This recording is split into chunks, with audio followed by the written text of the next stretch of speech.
Today and Tomorrow really does provide an important opportunity for the arts sector, for the disability sector and for other sectors to come together and to learn more about each other's practice, to share expertise and experience and to connect with others who work in this area already or who are interested in working in this area in the future.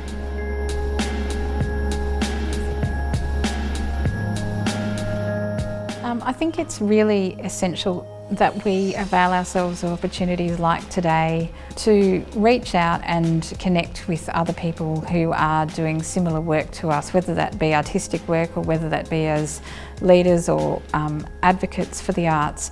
I think networking is really, really crucial because it helps you develop your own practice, it reminds you of the things that you promised that you would do, but it's not just about talking to the people who are here, it's also about having those conversations with the people who aren't here and spreading those networks wider.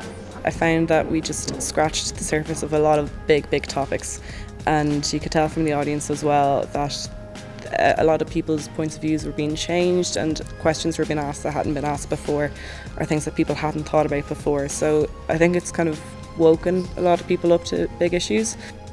It's important. I mean, it's just not a discussion I would be having if I wasn't at this conference. Do you know what I mean? None of these discussions would be happening. I think it really does require convenings like Creative Connections to bring a community together, to really sit down and say, we as a community have the greatest capacity to address some of these challenging social issues.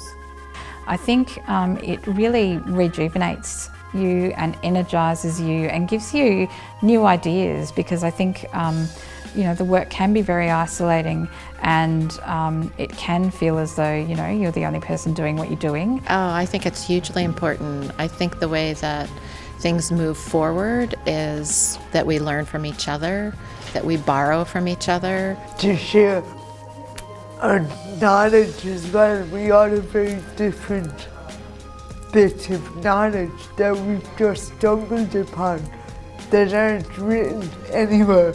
Lots of the way disability talked about in society is very linear and just describes it in one way, and being able to push against that and find new ways to talk about ourselves and our experience feels really critical to helping people think differently about disability and to creating more inclusive communities. So wherever you are, at whatever stage you're at, you're always making new work and having to make new connections. Porrick or the Arts Council or whoever else it was that came up with this title was an absolute genius.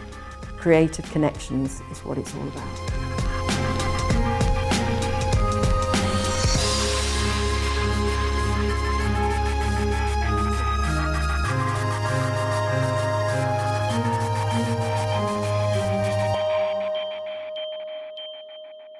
Thank you.